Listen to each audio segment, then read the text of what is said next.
For joining us on this exclusive interview with His Excellency, the President, Comrade Emmerson Mnangagwa, on the occasion of 39 years of independence in Zimbabwe. I'm Robson Mandu. Your Excellency, thank you for joining us on this exclusive interview. You're welcome. Thank you.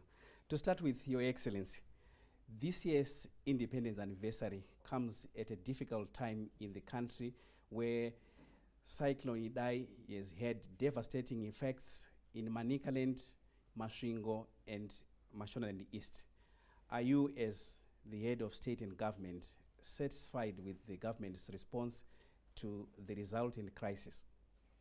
Yes, the incident of Cyclone Idai has been most unfortunate.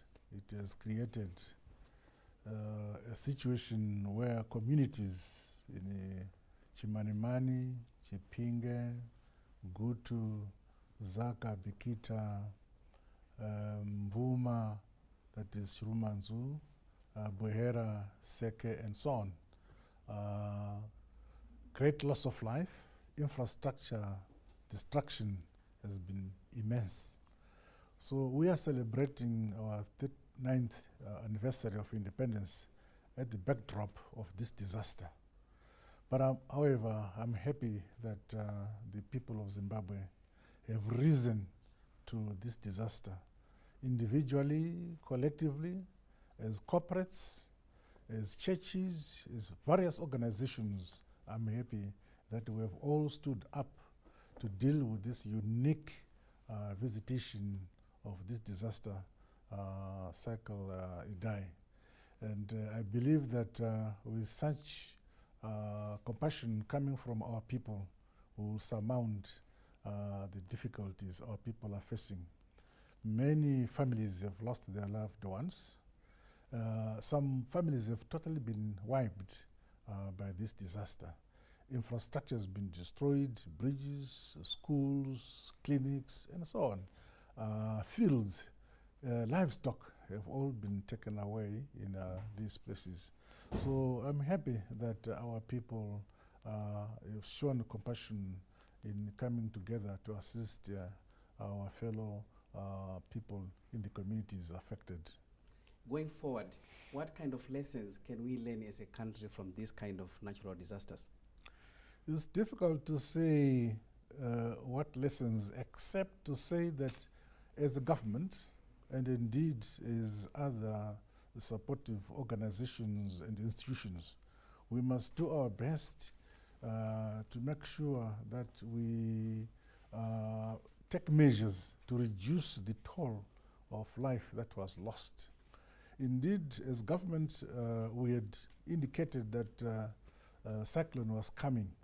Heavy rains were going to come, and we bidded our people in the low-lying areas, valleys, to make sure that during that period they should go to places where they felt safe, higher places rather than the valleys.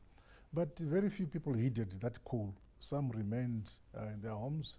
But again, we did not expect the cyclone to be so devastating as it turned out. And apparently, it wasn't only the cyclone that visited Chimanimani and the Chipinge area.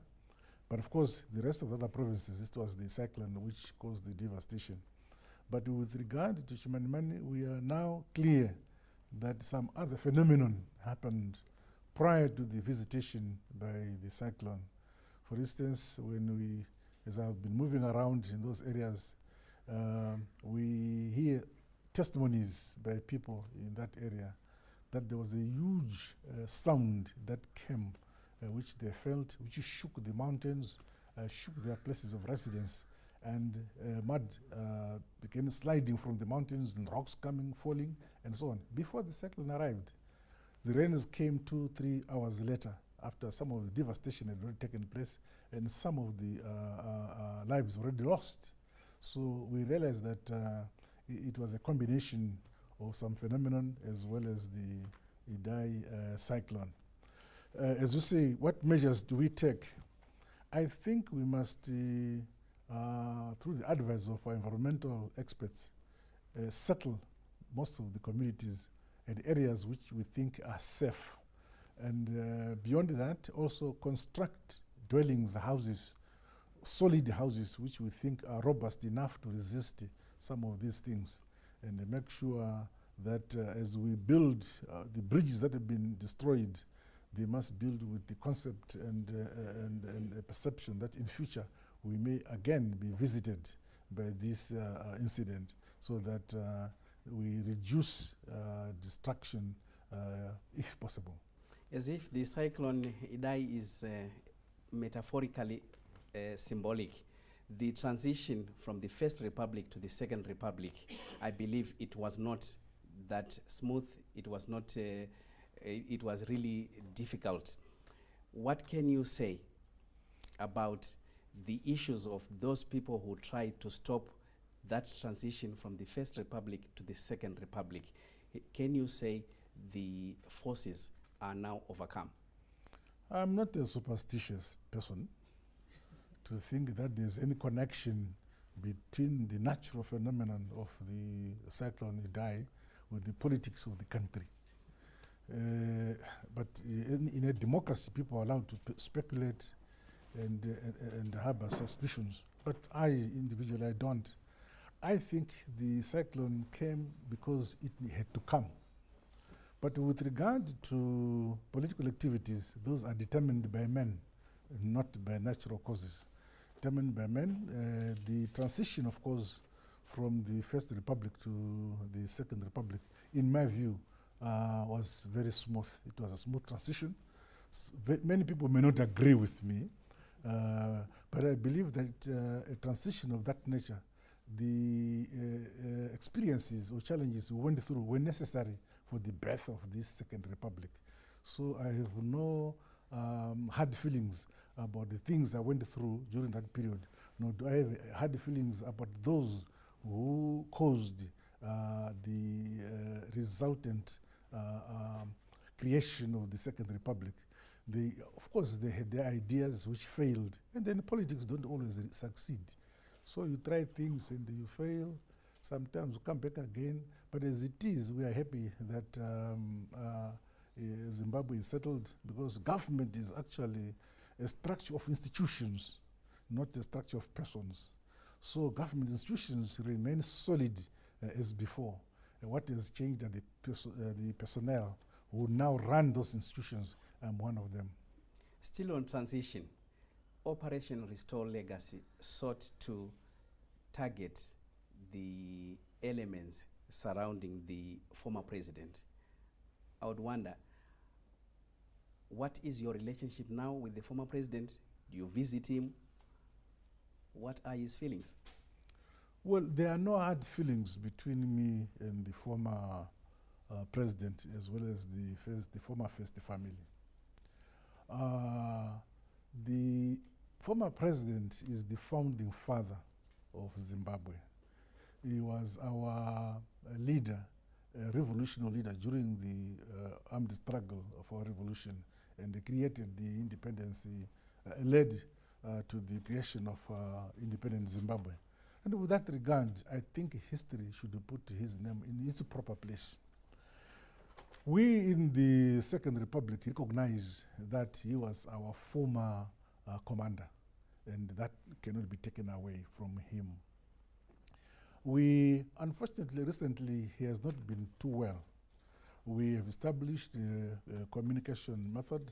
We have agreed that on a daily or weekly basis, I have somebody, we've agreed between me and him that on every week, at least on a weekly basis, this gentleman must go and discuss with the former president so that he can convey to me what he wants, and I also convey to him what he wants. We can talk on telephone, between me and him, on a regular basis, but generally not on family business, because he has not been feeling well. But at the age of 95, I think he's reasonably in good health at that age. But currently he's not in the country. He left, I think, on the 2nd, not I think, I know. He left on the 2nd of April to Singapore, and he'll be away, I think, for about 29 days. Then he'll come back. And I'm making sure that I do the facilitation for him to receive treatment, take him to Singapore and bring him back. All those facilities, I make sure it is done. But meanwhile, as the new republic, we are seized with the challenges of the country and moving forward. What is behind us is behind us. But of course, the present is informed about the past. If we go back to the days of the interface rallies, you faced brutal attacks in public. You remained calm. It must have been difficult for any other person to have done that. How did you manage? What was going through your mind? I don't know about any other person, but I know about myself. I can assure you that to some extent I enjoyed the lies. Because here is a person attacking you on issues that are false and so on. And you cannot get angry when you know that if you are given the opportunity to reply or to speak, you can destroy every single allegation that is being made. So you can't get angry because the premises of attack were all false and crafted by individuals who wanted, of course, me to be removed. Perhaps I was standing in the way of some ambitious colleagues in the system. So I actually enjoyed the lies because this is why perhaps they didn't give me opportunity to reply to the charges, because they knew they were lies. So indeed, I think anybody else in my position perhaps could have done the same, or perhaps could have risen up and said, no, this is a lie. But I felt it wasn't dignified for me to be rattled by lies. New features in the new dispensation, particularly in the ruling party ZANU-PF. We have just witnessed Brigadier General Mutiniri and Comrade Didmas Mutasa coming back in the fold. Are you prepared to welcome everyone who has left, and is there going to be a time when you say, stop it? Well, ZANU-PF is a mass party. It brings everybody. Not everybody is who is in ZANU-PF is actually ZANU-PF. It's like those who go to church. Not all of them who say Christ are Christians. So the same in ZANU-PF. The fact that it is a mass party, we take the cue of former chairman Mao Zedong, who said, as the revolution unfolds, some will fall by the way. But as they fall and want to come back, you receive them back and reorient them, but take heed that you don't give them responsibility again. Exciting. I will not avoid this one. Yes. At some rally in Masvingo, you said, kumagumo kuninyaya. Akasvika Kasvika ere kumagume kwacho. akasvika kumagumo kune nyaya panga pavanokuratidza kuti mumusangano wezanupf Yes, sir. panga pavanokuratidza kuti mumusangano wezanupf mava nevanhu vakufunga zvamangwana kuti vatonge nyika ino mazuva avasina kukwana kuti vatonge. Saka tikati kwamuri kuinda uko kumagumo kuchava nemagumo, magumo iwawo ane nyaya, musangomanya sevanhu vasina maziso. Saka takasvika kumagumo, vane maziso vakazoona zvokwadi kune magumo, akazouya magumo. After divisions in the First Republic, here comes the new dispensation. You have taken an inclusive approach. The ongoing dialogue, some are on board, some are not on board. What is your message to those who are not coming on board to support your efforts for dialogue? When I took office, I said, let's bygones be bygones. I must live by that principle, that if we must not look back and live in the past. Let us endeavor to live in the present and try to work today to have tomorrow a better place for all Zimbabweans. So my view is that let us differ on how to run government, how to build a bridge, how to build a school, how to craft economic policy, how to run agriculture. Let us differ. But we should all remain Zimbabweans and a united Zimbabwe is an unitary state, we must remain united. So it is my view that dialogue between people who do not agree is a good thing. It's good therapy between contestants. So I have said from the day one, I said, let us talk about our differences and move forward, talk about our country, and share about the vision for making Zimbabwe the Zimbabwe we want, a prosperous Zimbabwe which we want. This is why initially I had proposed that whoever is the leader of the opposition, whether it's in parliament or outside parliament, we should make provision so that such a leader is recognized as an official leader of government or of parliament, so that he is given status.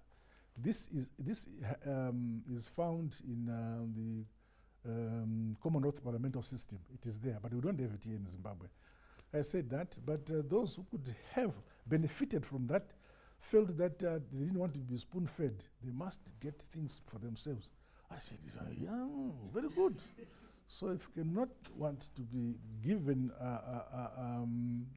recognition and you want it by yourself, it's okay. Because the fact that you become the official leader of the opposition is a recognition that you have some following, you have some share in the electoral system, which is significant, and they need to be recognized. But that was denied. But I said, okay, let us move on. Let us come together and discuss. So I created the platform, the political dialogue platform, with those progressive political parties who have a desire to see this country united, who have desire to see this country peaceful, we have desire to see the improvement, industrialization, and the improvement of lives of our people. Yes, we may differ on how to achieve it, but it is necessary that we talk around and have a conversation around how we must move forward and share on those ideas. We identify goals, but how to reach those goals may be different. But at least we understand that this is where we want to go. We must all are agreed that our country, agriculture is primary to our economy. Mining is primary to our economy. What must we do? What policies do we have for agriculture, for our mining, for our education, and so on and so on? Those are issues which we can discuss. How do we unite our people? What language, when as political parties, when we speak to our people, what language, what messages do we give to our people? Yes, so we're all agreed that the message principally should be the message of unity, the message of peace, the message of love. Those are the things we think we're all agreed. But when we come to who votes for who, it's now different. We all say, oh, vote for me, not this one. Although that the same one, we are agreed that we need to move in this direction peacefully as a united country. Talking to the man at the helm. Join us after this break for more.